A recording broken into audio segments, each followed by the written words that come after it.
Bon ok, aujourd'hui je me promène avec deux gants différents parce que c'est comme ça, j'ai dû perdre le gant gauche de cette paire et le gant droit de cette paire là, mais ils sont tous les deux en cuir, ils se ressemblent un petit peu et c'est pas mal. C'est même pas la même marque mais on le sent pas.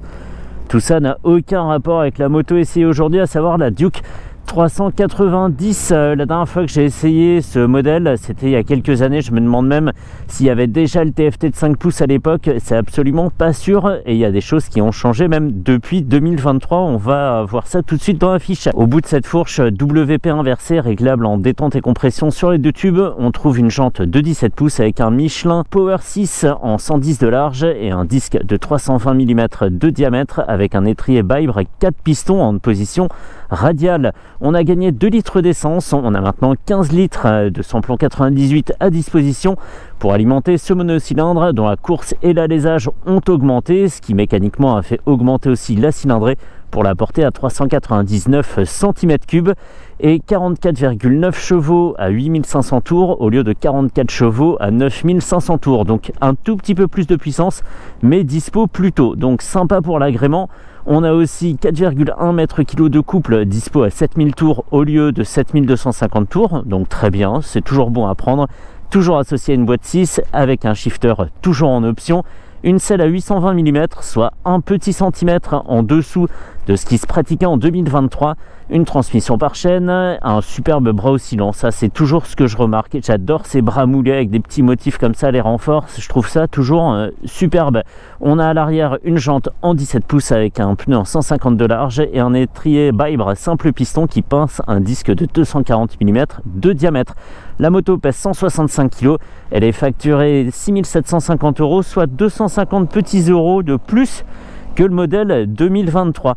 À l'époque, quand je l'avais essayé, je trouvais les 125 et 390 vraiment beaucoup plus chers que la concurrence. Et maintenant, il y a d'autres machines qui sont arrivées sur ce segment et qui sont à des prix assez voisins. Donc bon, finalement, c'est pas mal que l'addition reste contenue et qu'ils n'aient pas cherché à maintenir une distance entre la concurrence et leurs tarifs à eux. Les commodos ont changé, on a une petite languette qui sert de démarreur ici, je sais pas si on la voit bien, et un commodo tulipé à gauche qui ne ressemble à rien de vraiment connu sur le reste de la gamme. Et je vais redescendre tout de suite de la moto, pas parce que je suis mal dessus, mais parce que j'ai pas montré la signature lumineuse de la machine.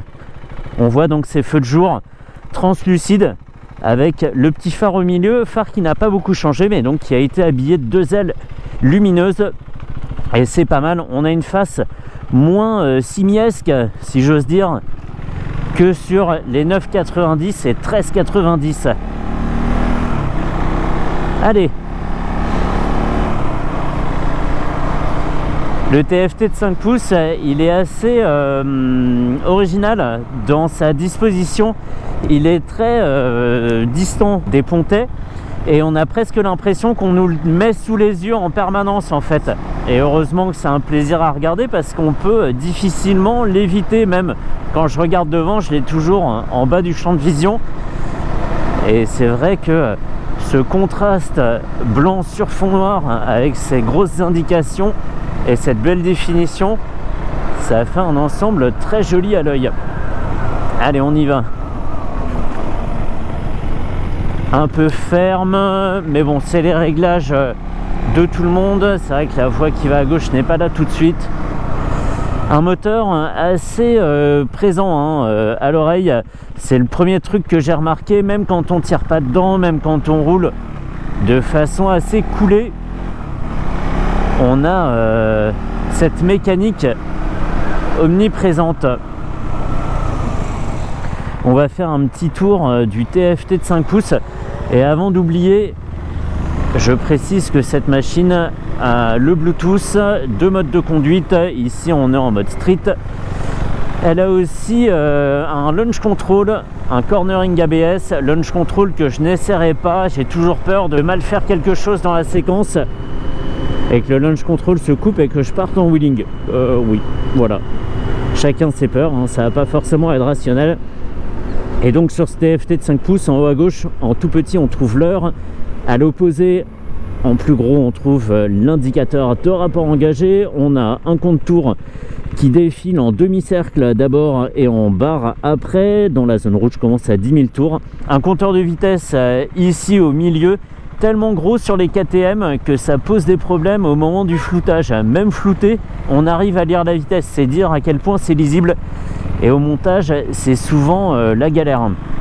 En dessous, on a tout plein de paramètres, le traction control, l'ABS qui ici est réglé en mode road, donc on peut faire un peu son mode custom, on n'est pas obligé d'être en street pour tout. Une jauge à essence assez discrète sur le côté, elle est en 3 gros segments avec une autonomie estimée à 400 km ici. En dessous, dans 4 indications qu'on peut aussi personnaliser, on a une conso moyenne qui s'élève à 4,1 litres au 100, donc on est bien sur les chiffres, parfait. L'autonomie est remontée, même on a 410 maintenant. Un voltmètre, une vitesse moyenne et un totaliseur, celle-ci à 1553 km. Autant dire qu'elle est bien rodée et qu'elle va pouvoir donner son plein potentiel. Rien à dire jusqu'à présent en ville. Ici on a l'impression d'être sur une 125, ni plus ni moins. En termes de gabarit, aussi bien de poids à gérer que d'espacement des genoux et de poids à emmener, c'est sensiblement la même chose que la Duke 125. On conduit vraiment sans réfléchir, hein, comme si c'était sa moto depuis très longtemps. C'est pas une machine à laquelle il faut s'habituer plus que ça, il n'y a pas vraiment de surprise. Même le freinage, qui d'habitude est très mordant sur les KTM, et ce dès la sortie de boîte, hein, c'est efficace tout de suite. Ici je trouve ça assez doux, voilà. 4 pistons sur un disque de 320, il n'y a pas un mordant de dingue, mais c'est très bien, hein. C'est une machine qui saura être performante, ça pas de souci, mais pour tous les jours, c'est peut-être moins saoulant si on n'est pas cassé en avant comme ça à chaque freinage, même quand on veut pas particulièrement freiner fort. Pas de doute, hein. Le moteur est bien démarré. Ce qui est assez marrant, c'est que ça ne se traduit pas en vibration gênante. On a du bruit, mais par contre le monocylindre est bien équilibré et c'est une machine assez neutre dans les vibrations. Je sais pas si c'est très clair, mais je le laisse quand même. Si je me mettais de côté ici, je voudrais changer de mode de conduite. Alors on n'a pas de bouton dédié. On va aller dans le menu moto, mode de conduite, street, track, rain. En fait, il y a 3 modes de conduite, il n'y a pas 2 modes de conduite. Ok, contrôle de départ. On. Ouais, bah non, on va pas le faire. Ok et ok. Allez. Comme je suis passé en mode track, on a un launch control, je crois que c'est ça, hein, à 3. Je sais absolument pas à quoi ça correspond. L'ABS en mode road, le traction control on. À côté, dans la petite fenêtre à côté, on a un chronomètre.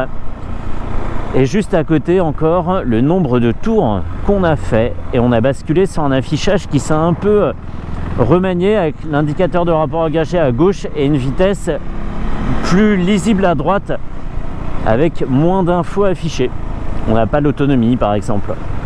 Alors comment déclenche-t-on le chrono?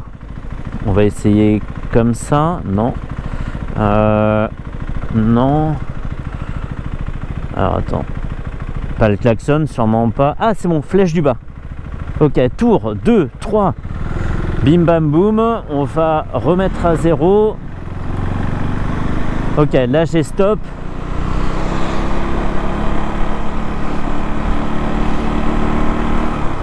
Tour 1. Ah, c'est trop bien. Ok, pause, c'est le bouton de gauche. Et tour, pour marquer un tour, c'est le bouton du bas. Et après, on fait effacer tour. Ah non, zut. Ok. On va aller la lancer sur voie express, cette petite machine.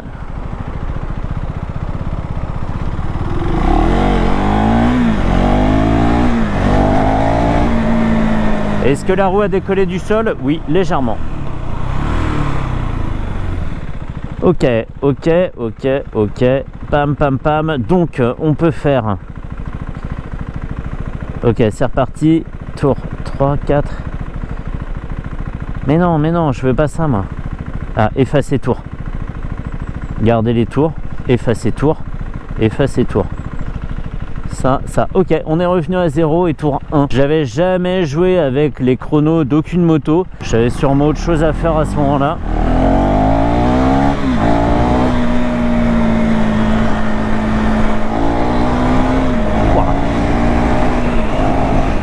quelle explosivité, punaise, ça repart comme une moto électrique quoi. Là je suis arrivé à 5500 tours, disponibilité immédiate, c'est net, c'est même à 6000 tours qu'on a la dispo. Oh la police, bah, je préfère l'avoir devant que derrière. C'est vrai que c'est toujours délicat d'avoir la police aux fesses, comme les singes. Allez.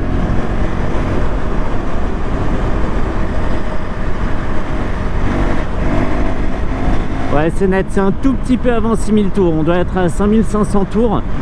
Et on tourne, ça explose. On a presque l'impression que la moto pourrait se cabrer. Allez, on va rétrograder. Je pense revenir sur la voie express en 4e. Allez, en 4e à 5000 tours à 60. Ah, je serais presque tenté de faire en 3e.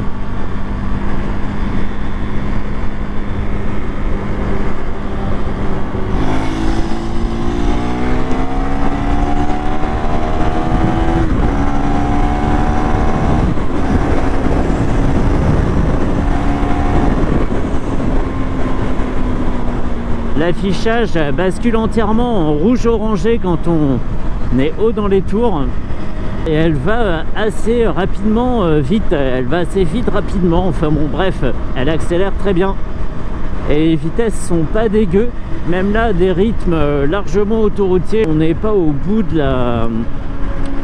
des performances de la machine, il en reste encore sous le pied pour dépasser, c'est très agréable et ça repart.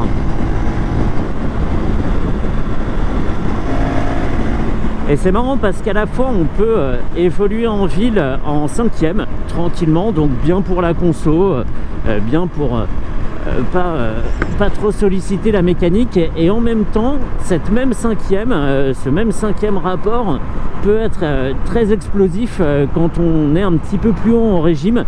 Donc marrant, une sorte de vitesse à tout faire, enfin de rapport à tout faire. Très marrant à conduire. Là pour donner une idée, je suis en 6e allez, on va se mettre à 5000 tours. En 6e à 5000 tours, je suis à un peu moins de 90 km/h et vu comme elle peut encaisser, on est loin de fatiguer la mécanique. C'est fou hein, cette explosivité, je pensais pas. Et en plus c'est pas qu'une question de sensation hein, ça se traduit vraiment par une vitesse qui évolue très vite. Allez, allez, là on pose le genou dans mes rêves. On va pas aller ici, il y a trop de monde. On va revenir vers la concession. Cette machine, je l'ai empruntée chez KTM Joinville, merci à eux. Peut-être que je ferai la Duke 125 aussi, c'est toujours un plaisir. Je l'ai pas dit non plus parce que c'est une tradition maintenant chez KTM, mais les commodos sont rétro-éclairés à gauche et à droite. Et pas seulement à gauche comme chez Honda. Allez. Je serais très tenté d'essayer le launch control, mais je vais pas le faire. On va se contenter d'un lancement en 5000 tours.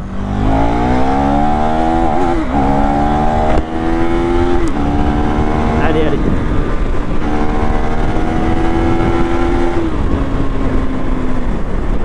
Là, c'est un bruit sympa. Ça, c'est cool.